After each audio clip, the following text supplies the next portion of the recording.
capítulo 3, versículo 1, diz assim. Samuel, cadê? Não tem a musiquinha de chorar aí? Não tem. Samuel ainda era menino, mas continuava a servir o Senhor sob a direção de Eli. Naquela época, raramente Yahvé falava aos seus servos e as visões haviam se escasseado muito. Certa noite, Eli, cujos olhos estavam ficando tão debilitados que já não conseguia mais enxergar, estava deitado em seu lugar de costume. Samuel dormia na tenda sagrada de Yahvé, onde ficava a arca da aliança, e a lâmpada de Deus ainda estava acesa. Então Yahvé, o Senhor, chamou o menino: Samuel, Samuel, ao que ele respondeu: Eis-me aqui. Prontamente correu até onde Eli repousava e perguntou-lhe: Aqui estou, Senhor, me chamaste? Mas Eli replicou-lhe: Eu não te chamei, volta e deita-te. E Samuel foi e se deitou. O Senhor chamou novamente, Samuel, Samuel. Então ele se levantou, foi até Eli e disse: Tu me chamaste, aqui estou. Mas Eli tornou a responder: Eu não te chamei, filho. Eu não te chamei, filho meu. Volta e deita-te. Samuel ainda não conhecia o Senhor e a palavra do Senhor ainda não lhe havia sido revelada. Então o Senhor chamou Samuel pela terceira vez. Ele se levantou, foi até Eli e disse: Eis-me aqui, pois me chamaste. E nesse momento Eli compreendeu que Yahvé estava chamando o menino. E Eli orientou Samuel: Vai, deita-te, e se ele te chamar de novo, dirás: Fala, Senhor, pois o teu servo está ouvindo. Assim Samuel foi e se deitou no seu lugar. Até aí.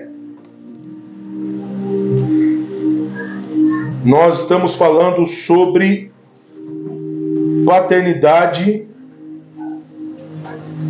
No caso, o tema de hoje é a falta. Nós aprendemos sobre o que é, o que faz, e agora nós vamos entender o que causa a falta de paternidade, o quanto que ela é importante para nós. Nessa história, Samuel ele foi o profeta responsável por ungir Davi rei. E ele foi um profeta muito com uma moral muito grande em Israel.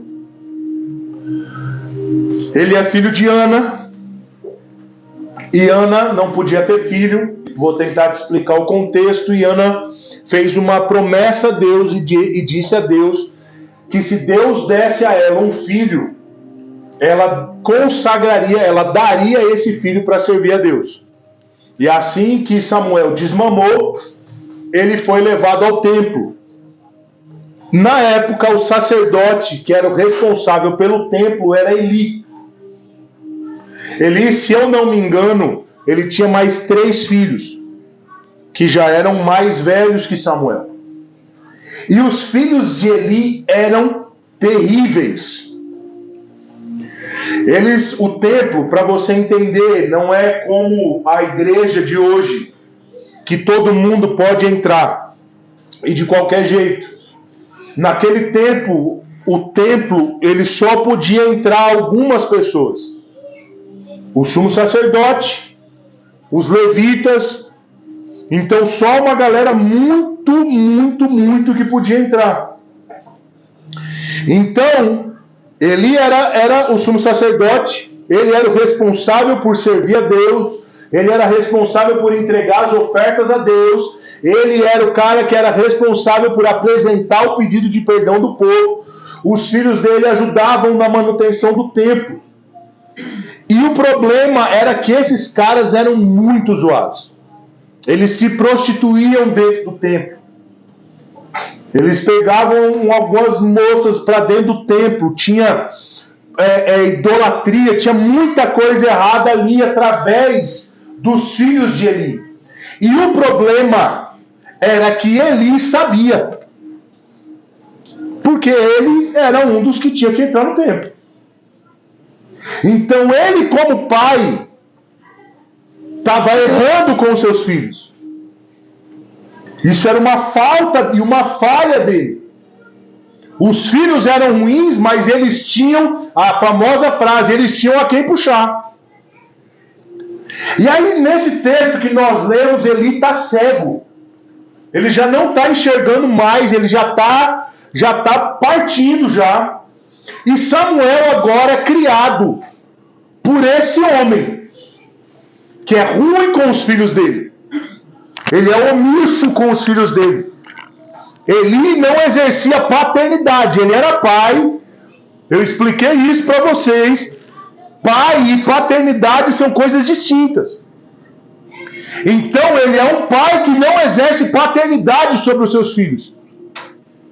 Mas agora o menino Samuel, ele começa a crescer com o coração em Deus. Esse era um tempo que Israel estava escasso de ouvir a voz de Deus. Ninguém se levantava para falar em nome de Deus. Ninguém estava... As visões, como nós lemos, eram escassas. Quase ninguém tinha experiências com Yahvé, com Deus. Não tinha uma voz profética. E Samuel está crescendo ali. E a palavra fala que Samuel não conhecia o Senhor. Ele ainda não foi apresentado a palavra. Ele devia ser muito pequeno. E um dia Samuel está dormindo, ele está dormindo próximo ao templo, onde está a Arca da Aliança ali. E Samuel ouve alguém chamar ele pelo nome. E ele entende, como ele não tinha ouvido sobre esse Deus que fala. Acho que ele mal sabia por que ele estava ali. Ele acha que Eli, que está cego, está debilitado, está chamando ele. Ele vai correndo, fala: o Senhor me chamou. Falou: não te chamei, volta a deitar. E Samuel volta a deitar. Daqui a pouco ele ouve o nome dele de novo: Samuel, Samuel. Ele sai correndo, fala: agora você me chamou, tenho certeza que eu ouvi. E aí ele diz: não, meu filho, pode voltar, dorme lá. Na terceira vez, Samuel. Aí Eli caiu em si. Ele está tão acostumado com a distância de Deus que ele demora para instruir Samuel que é a voz de Deus. Ele era tão omisso como pai, tão omisso como sacerdote, tudo aquilo que ele representava que ele tinha esquecido. Pô, Deus, é verdade, Deus fala. Ele está tão acostumado em ver todas aquelas coisas, aquilo que os filhos dele faziam, e ele devia se sentir tão ruim como pai, que ele esqueceu. Aí ele fala: poxa, é verdade, acho que é Deus que está falando com você. Ó, volta lá e Deus vai falar com você. E fala: eis aqui, teu servo te ouve. E Deus se apresenta para Samuel e agora começa a discorrer todas as coisas. Um dia eu estava no ponto de ônibus, tarde da noite, para ir para a rodoviária, para mais uma viagem para atender uma igreja, e eu estava tentando entender por que as coisas dentro do meu casamento com a Yáscara não estavam dando certo. Isso era bem no início do nosso casamento, 2011, 2012, por ali. E eu falei: cara, não é possível, velho. O que está dando errado? Falei: que demônio é esse? Que diabo é esse que está agindo aqui, velho? Estou fazendo tudo certo. E aí eu falava: velho, tudo que eu faço, nada é o suficiente. E aí nesse dia eu estou no ponto de ônibus. Eu falei: velho, onde eu estou errando? Não é possível, velho. Onde é que eu estou errando? E nesse dia eu fui me dar conta que eu nunca tive pai. Eu casei com 29 anos. Eu estava com 31. Como é que alguém demora 31 anos para perceber que não tinha pai? Não é que eu não tinha, eu sabia que eu não tinha pai. Mas eu fui perceber o nível da falta de paternidade, o estrago que a falta de paternidade me causou quando eu precisei agir como um homem e não conseguia. E eu não sabia o que fazer. E eu comecei a reproduzir no meu casamento durante os primeiros anos da mesma forma que eu via minha mãe agindo. Então todas as coisas que minha mãe fazia quando eu era pequeno, eu falei: é esse o exemplo que eu tenho que fazer agora na minha família. E minha mãe fazia algumas coisas muito boas que eu conseguia fazer, mas ela também fazia coisas muito ruins que eu comecei a replicar dentro do meu casamento. E eu fui perceber que eu estava fazendo a mesma coisa que minha mãe fazia e que essas coisas não estavam dando certo porque eu não tive um exemplo de pai. Eu não sabia como um homem agia. Eu não sabia o que um marido tinha que fazer, o que um pai tinha que fazer, o que um homem tinha que fazer diante dos problemas do cotidiano. Eu não sabia. Então, a falta de paternidade, ela vai causar em você alguns estragos que, por um momento, principalmente na imaturidade, nós vamos falar: tá tudo bem, tá tudo tranquilo. Porque você tem alguém que provê, você tem alguém que cuida de você, você tem alguém que tem responsabilidades, mas chega uma hora que você começa a perceber o tamanho do buraco quando você tem que assumir responsabilidades para com a tua vida. A falta de paternidade causa em nós um buraco tão extenso e tão profundo que a gente demora tanto tempo para perceber e a gente acha que o problema é só não ter alguém para dar presente no Dia dos Pais. Ou a gente fica só triste quando fala assim: ah, meu pai não vai vir na minha reunião na escola. Ou eu não tenho alguém que me defenda das pessoas más do mundo. Mas mas de longe isso não é um problema. Um dos problemas que a falta de paternidade vai causar em nós é desordem. E quando eu estou falando sobre desordem, eu não estou falando sobre o quarto da Sara. Que não é mais uma desordem, é um evento da física. A NASA deveria vir aqui em Piraquara para descobrir o buraco negro.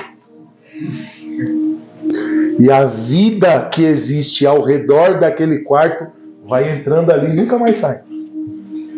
Não sei como aquele quadro saiu de lá. Deve ter sido muito... Os Guardiões da Galáxia, se vocês não sabem, de vez em quando eles passam ali.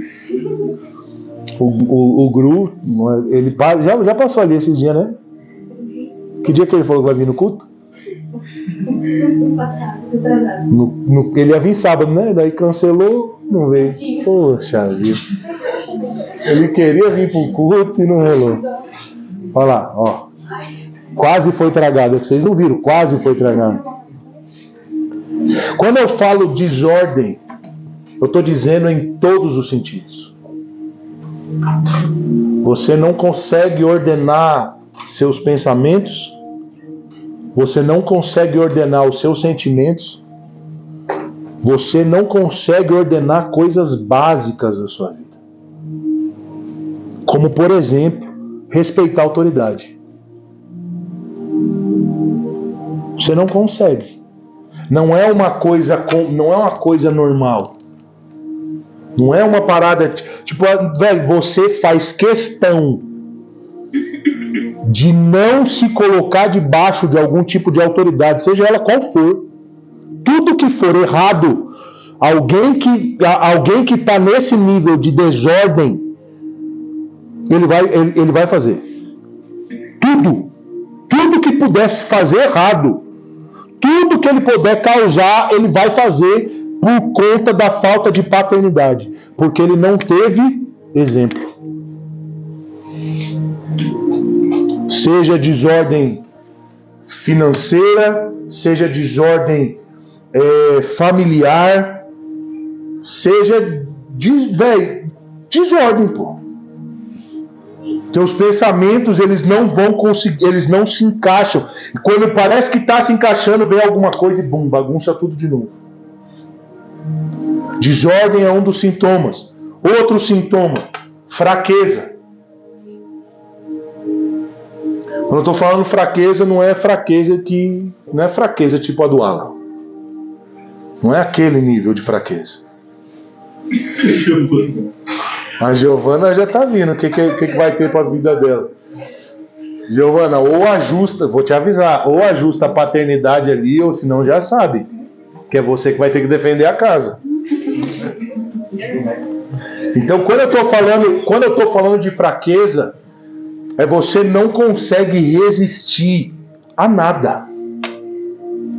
Gente que vive pela falta de paternidade, a Bíblia vai dizer que você pode... que há pessoas que constroem a casa sobre a rocha e pessoas que constroem a casa sobre a areia. E esse é um pensamento que eu vou começar a desenvolver na minha cabeça, tá? Mas a falta de paternidade vai fazer com que as pessoas construam sobre areia. Porque é mais fácil. Quando eu falo sobre fraqueza, eu estou falando sobre resistência. Qualquer coisa te leva. Qualquer pensamento te leva. Você não tem convicções firmes. Você não tem as suas paixões, elas vêm e passam. É gente que gosta de uma coisa hoje e amanhã ela gosta de outra. É gente que gosta de uma pessoa hoje e vai gostar de outra amanhã, e vai gostar de outra amanhã, e depois de amanhã vai gostar de outra. No mesmo dia gosta de um de manhã, de outro à tarde, de outro à noite, de madrugada sonhou com alguém, gosta do cara do sonho. É gente fraco nos seus posicionamentos, fraco no seu discurso, fraco. Qualquer coisa, chore. Não estou falando que chorar é errado, pelo amor de Deus, véio. Se tem alguém que chora mais nessa vida, sou eu falo chorando. Aliás, o cara fala, pelo amor de Deus, para de falar chorando, homem. Eu não estou dizendo sobre isso, eu estou dizendo sobre, veio um problema, pronto, minha vida acabou, agora já era, nunca mais, vou morrer. Mas você só tropeçou, minha gente, pelo amor de Deus, foi só um tropeção. Verdade. Aí tropeça 2 vezes, pronto, agora já era, acabou minha vida. Meu Deus, eu tropecei 2 vezes, é um sinal, Deus me odeia. Foi porque ninguém te ensinou que a vida é difícil. A vida é dura.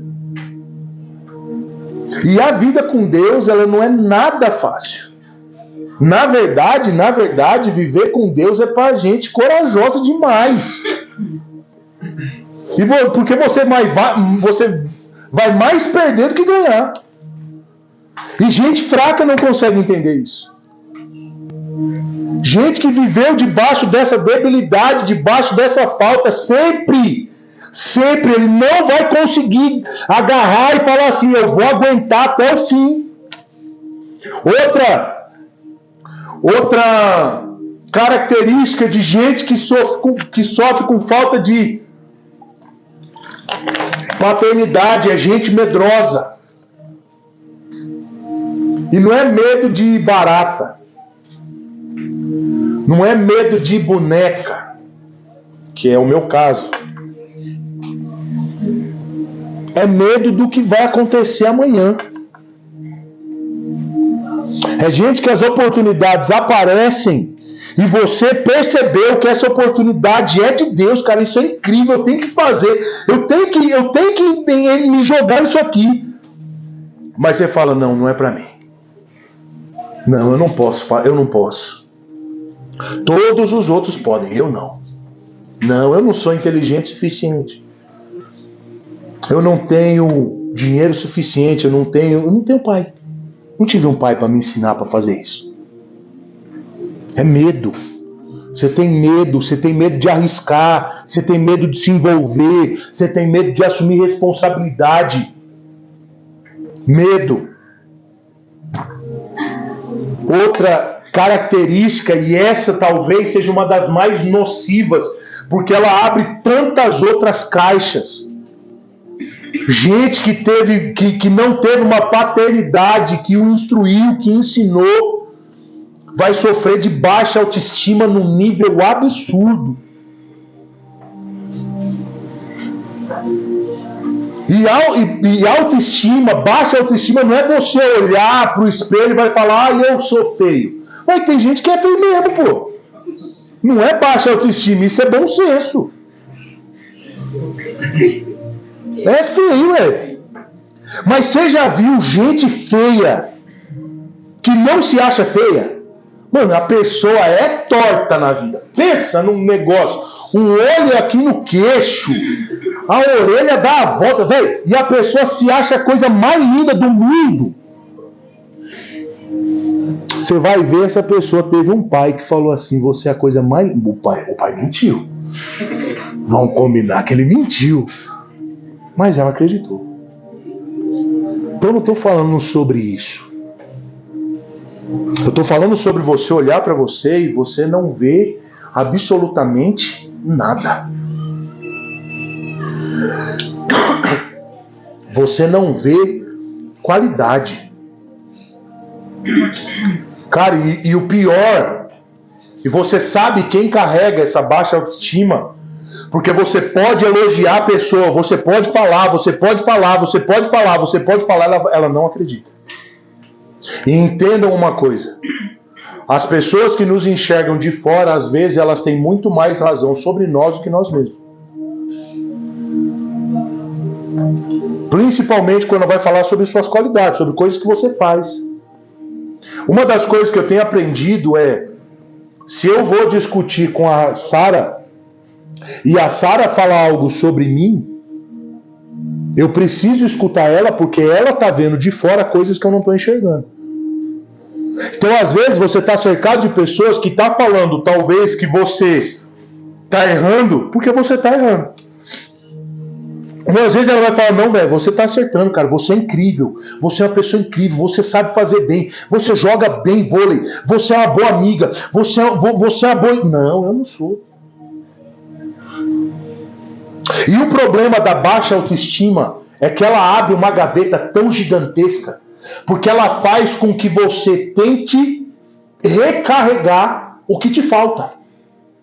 E o que vai acontecer? Você vai cair na mão de qualquer um ou de qualquer coisa que te oferecerem. Porque você quer suprir uma falta que você sabe que você não vai conseguir sozinho. Porque ninguém te instruiu, porque a função do pai era falar: vai, você pode, você sabe, vem aqui, vou te ajudar, eu vou te ensinar, é te dar um caminho. E você não conseguiu isso, você vai ficar desesperado atrás e vai fazer qualquer coisa para suprir isso que está faltando em você. E o que vai acontecer? Qualquer um que te oferecer qualquer coisa que pareça que vai aumentar a sua autoestima, você abraça. E aí a gente consegue entender porque tanta menina cai no chaveco. E essa era uma dúvida que eu tinha na adolescência. Isso era uma parada que eu nunca entendia. Por que mulher... Por que as meninas só gostavam de cara ruim? De gente sem vergonha? Tinha o Zé Droguinha da rua. Tinha lá o menino que estudava. Ele se vestia mal? Se vestia. Botava a camiseta por dentro do short. Tadinho. Ele era o que levava flor para ela na escola, ela não queria. Agora vinha o Zé Droguinha. Ah, velho, o bicho era fedorento. Ele tinha o dente quebrado. Bigode, meu Deus do céu. Agora tem essa mania do bigode. Antes, no nosso tempo não tinha. A gente nem olhava pro bigode. Cabelo tem mais caspa do que a própria caspa. Tem caspa na caspa do cabelo do Zé Droguinha.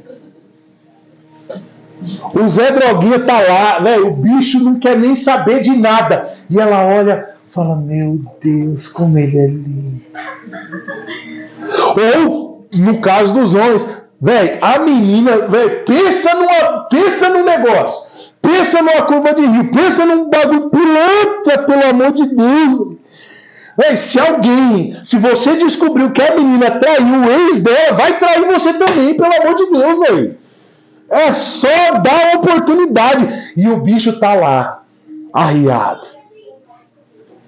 Ela nunca te assume na frente dos outros. E ele tá lá, por quê? Porque não tem... A estima dele tá zoada. E ele vai aceitar qualquer coisa que abrace. Qualquer coisa que ele se sinta amado, ainda que isso fira. Ainda que isso fira. Você quer ver uma coisa? E essa é uma parada que eu sempre falei. Eu já contei essa história aqui uma vez, eu vou repetir ela. A Sara era apaixonada por um rapaz da igreja, que nós éramos. Ela era apaixonada a tal ponto de ligar na pizzaria que ele trabalhava e dizer: eu só quero essa pizza se o Johnny entregar a pizza aqui. Que? É. Johnny, Jonathan, tá tudo ali. O Joe tá ali. E aí, velho, podia ter 10 entregadores. Falou, só quero comer quando o Jonathan trouxer aqui. Não, o Johnny, desculpa. Errei. Errei. Aí o que aconteceu, velho? E eu já disse isso aqui. O bicho era bonito, velho. Pensa no homem bonito. Pensa. O bicho era bonito. Pelo amor de Deus, velho. Olho claro. Uma barba de viking. Velho, o bicho era top. O Johnny era top. Só que ele não teve paternidade. E um dia, e eu já contei isso aqui, nossa igreja, o grupo de adolescentes sempre tinha visitante. E sempre era, velho, ia 5 meninas. 6 meninas. Todas apaixonadas por ele. Todas. Aí descobria que ele não ia ficar com nenhuma delas, elas não voltavam mais no culto. Mas sempre nós tinha visita enquanto o Johnny estava lá. E aí um dia o Johnny postou uma foto sem camisa no Instagram. Cara, eu tava em casa sem fazer nada, velho. Eu sem fazer nada é terrível. Porque eu sempre vou arrumar uma coisa pra fazer. E eu falei, é agora que eu vou falar com o Johnny. Eu falei, Johnny, por que você postou essa foto sem camisa?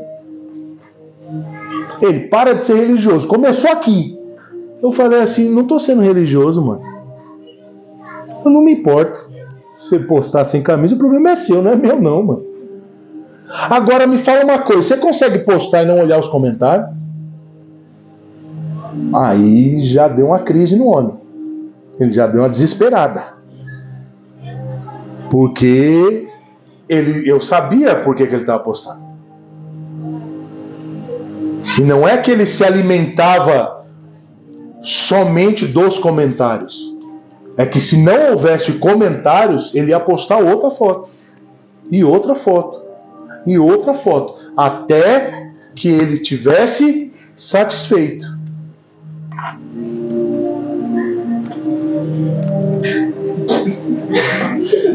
Não, é porque ele só pode falar o nome da pessoa. Que? Não. Eu tô contando a história do Johnny, gente. Deixa. Não tô mandando direta pra ninguém. Tá, depois gente que tá no YouTube, desculpa, a Maria tá viajando. Muito. Então, eu cheguei e comecei, fui falando. Eu fui falando dessa parada, do que ele estava recebendo. Eu falei assim, Johnny, você não percebe que você não consegue se enxergar? E eu disse pra ele algo que na hora eu falei, velho, acho que eu tô falando bobeira, mas depois ele reconheceu. Eu falei, você não percebeu que a tua maior maldição é a tua beleza? A ponto de você achar que você só é isso. Você só é o rosto que você tem, o corpo que você tem. E você reduziu quem você é a só uma foto no Instagram. O que aconteceu? Meses depois, aliás, 1 ano depois dessa conversa, o Johnny desviou. Sabe por quê? Porque ele não conseguia ficar sozinho. Ele não encontrou em Deus a fonte da estima dele. Alguém tinha que suprir. Alguém tinha que suprir. Alguém tinha que suprir. Alguém tinha que suprir. Falta de paternidade. A última.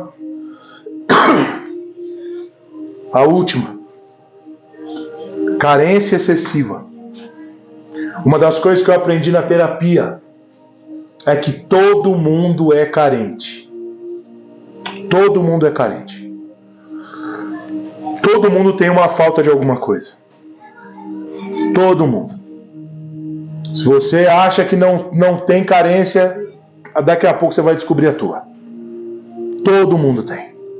O problema é quando nós transformamos a carência em dependência.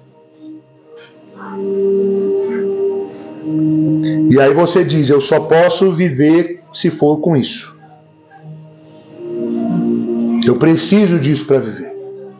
Eu preciso do elogio das pessoas, eu preciso de alguém. Eu preciso que alguém me abrace, eu preciso que alguém esteja comigo, eu preciso que alguém converse comigo. Eu não posso ficar só. E aí você começa a criar essas coisas. E você começa a ponto e entra muito nessa questão da autoestima, porque você começa a colocar dentro da tua vida coisas, pessoas, lugares, experiências, inclusive a igreja, no lugar de Deus, para suprir essa carência, para suprir essa falta. Uma vez um amigo nosso, ele ia fazer uma tatuagem. O menino ganhava muito bem, muito dinheiro ele ganhava. E ele foi no estúdio de tatuagem, já decidiu o desenho, já decidiu tudo que ele ia fazer. E aí, um dia antes dele ir, a Yáscara me contou e eu fui conversar com ele. A minha conversa é, por que você vai fazer? Ele falou, porque eu quero. Tem resposta boa. Todo mundo que responde porque eu quero é porque não tem argumento. Todo mundo que fala isso. Eu faço porque eu quero. Você não faz porque você quer. Você faz porque você tem que fazer. Você faz porque você é obrigado. Não é porque você quer. Eu falei, por que você vai fazer? Porque eu quero. Eu falei, você não quer, mano. E aí a minha pergunta para ele, no final de tudo, foi, mano, você vive sem a tatuagem? Você viveria sem ela? Aí ele falou, ele pensou, e ele falou, viveria. Então meu conselho para você é, não faça. Se você vive sem, aguenta mais um pouco. Você precisa, hoje essa tatuagem para você é mais importante do que teu amor. Daí tinha uma situação e ele falou assim, não. Eu falei, então fica sem. E falando nessa história de tatuagem, minha mãe casou, minha mãe hoje tem 11 tatuagens. Minha mãe tem 60 e sei lá quanto. Em respeito à minha avó, minha mãe casada, mãe já não fez tatuagem até minha avó morrer. Mas é só um segredo. Mas gente que tem carência demais vai suprir em lugares que não é para suprir. Todo excesso mostra uma falta. Seja comida, seja a tua dependência de amigos, seja a tua dependência da televisão, de um jogo, de um celular, seja de relacionamento, gente que não consegue ficar sozinho, gente que acha que toda a resposta para a vida dela vai se encontrar na igreja. Todo excesso demonstra uma carência. E eu não posso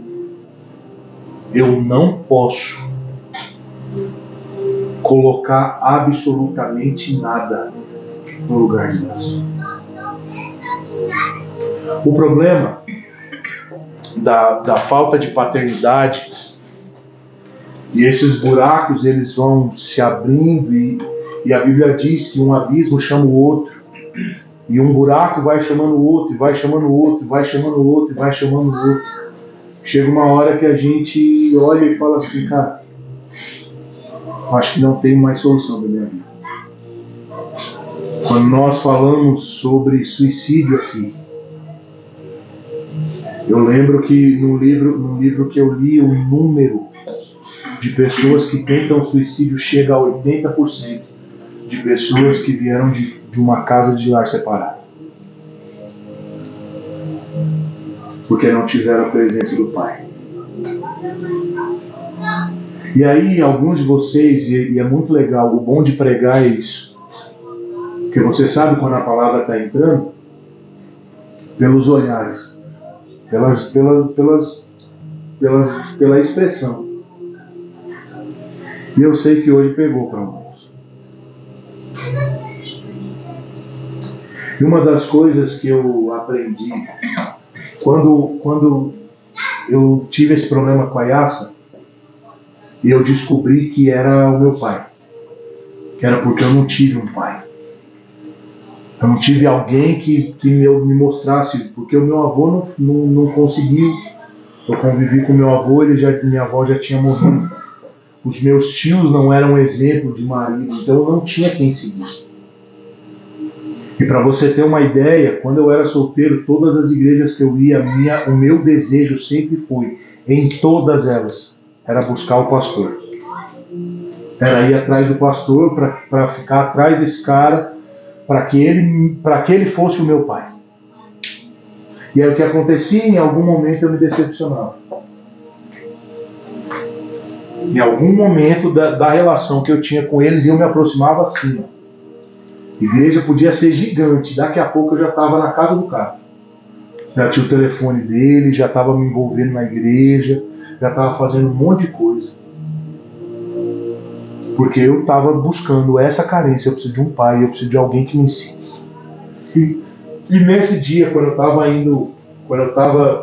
eu peguei o ônibus para ir para São Paulo, eu fiquei a madrugada inteira, cara. E a Sara sabe, viajar comigo é terrível. É terrível, porque eu não converso com ninguém. Não converso. Velho, eu entro no ônibus, é capaz de eu dormir na rodoviária. Antes do ônibus sair, eu já estou dormindo. Para mim, a viagem é sagrada, eu tenho que dormir.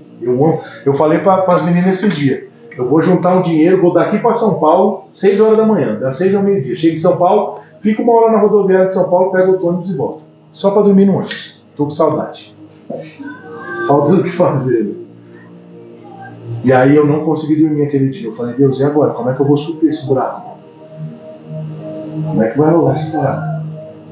E o Senhor falou, eu já nasci para você. Eu já nasci para você. Você não tem mais onde se esconder. Quando Samuel ouviu Deus o chamar e entendeu que era Deus, nenhum erro que Samuel pudesse cometer, ele podia falar, eu não tive um pai bom. Olha ali como era com os filhos dele, eu vou fazer errado do mesmo jeito. Deus já tinha nascido para Samuel. Eu percebi naquela noite que eu não tinha mais a desculpa de errar com a Yáscara, porque eu tinha um pai. Porque ainda que o meu pai terreno tivesse falhado, o meu pai que está no céu me amava. Eu não podia mais me esconder. Na minha baixa autoestima, no meu medo, na minha fraqueza, na minha desordem. Porque Deus Jesus nasceu para mim. E Ele me ensina todas as coisas, e aquilo que eu não sei, eu vou nele com humildade, e Ele vai me ensinar. Fala, vem aqui, faz isso aqui,